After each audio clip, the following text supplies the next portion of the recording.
You cannot put a cost on respect and loyalty, so this government does not value them. It is a sad day then that Defence Force veterans and families find themselves here on a bank holiday Saturday. But we are, all of us, what we do. And things have to be done and have to be said. So it has fallen to us, the defenders of democracy and our families, to now have to defend our defence forces. We are living in a changing Europe, a troubled world, and in uncertain times. At such moments of instability, unpredictability, and threats, a whole range of over-the-horizon threats, a well-resourced defence forces is needed, necessary, and non-negotiable. Instead, the state is woefully unprepared, dramatically undefended, and shamefully exposed. Instead, the Defence Forces is in crisis. Morale is at an all-time low. Numbers are at an all-time low. Pay is at an all-time low. Retention is at an all-time low. Instead, the defence situation is critical. Defence in Ireland is overlooked and undervalued. Its defence forces overworked and underpaid, overstretched and undermanned.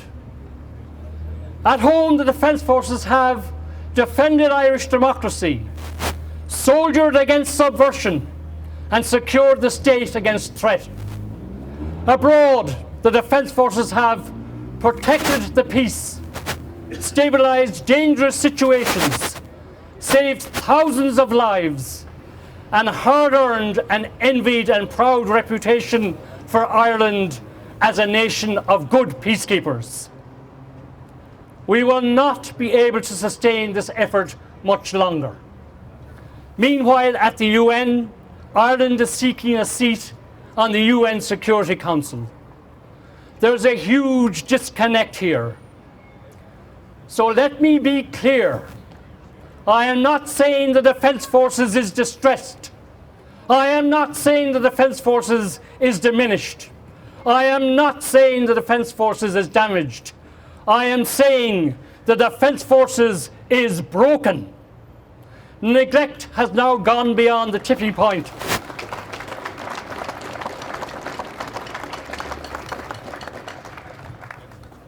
The neglect has now gone beyond the tipping point where its effectiveness is broken. Its very architecture, structure, organisation is broken. Who is to blame and how did it get broken? The Defence Forces underwent 8 reorganisations in 23 years. The Defence Force capabilities were improved. We became self-sufficient and capable of deploying almost anywhere around the world. Until the 2012 reorganisation, which was a complete disaster, conducted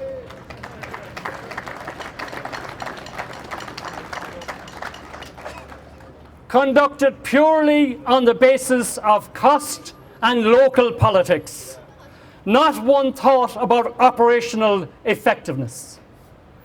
The Chief of Staff is responsible for the military effectiveness of the Defence Forces.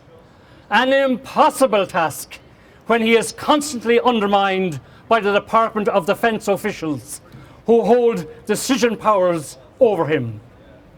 This needs to change. Capabilities need to be restored, manpower needs to be restored, pay needs to be restored.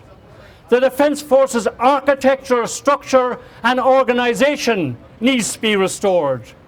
Respect and loyalty needs to be restored. The 4th Battalion needs to be restored.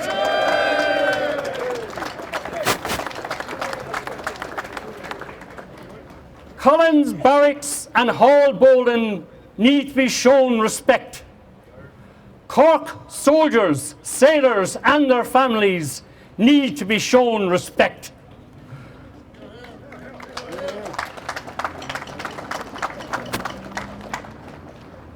Political will is the ultimate arbitrator. Political will manifests itself in political leadership. Leadership dictates. When it's not broken, don't fix it. When it is broken, do fix it. Political will and political leadership are needed now. The 2012 Defence Force Review, undertaken before the White Paper and Green Papers on defence, effectively downgraded the Defence Forces to its current desperate state. The current state is one of a policy of pretense, rather than one with a fit-for-purpose Defence Forces ready to respond. Pretense will not answer the challenges of a changing Europe, a troubled world, or the difficulties and dangers in uncertain times. The Defence Forces and their families live in the real world, while the government lives in the half world of pretense, perception, and PR spin.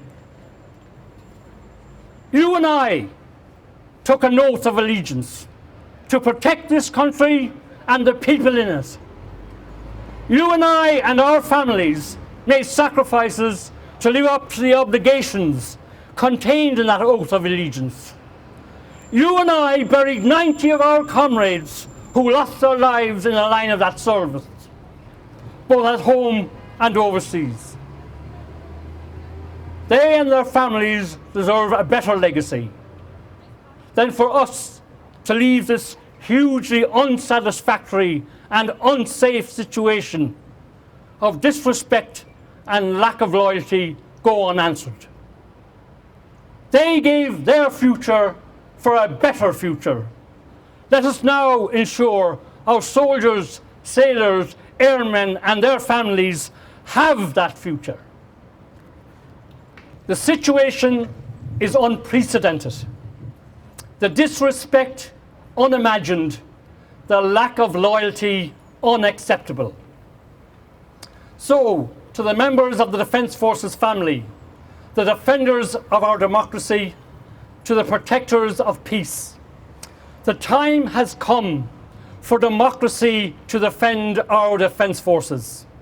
The time has come for this government to actually appreciate that respect and loyalty goes two ways.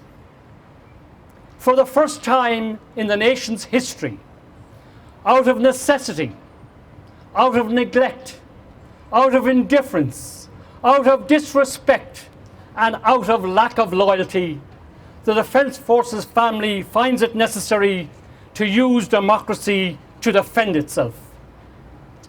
We have identified and will target voting power and force nationally where it will make most impact. The planning is done. We have only to execute. To conclude, since the foundation of the state, the Defence Forces has, despite neglect and indifference, always and ever demonstrated respect and loyalty to the state, to the government, to the people, and to the oath of allegiance. It is time that respect and loyalty was reciprocated. And we will continue to campaign until it is. We need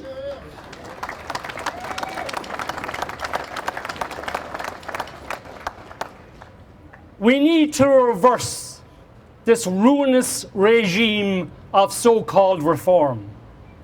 We need a resurrection of reality, resources, and response on the security front. Today is not the end. Today is but the beginning.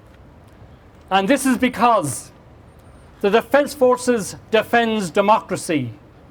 This government defends itself. The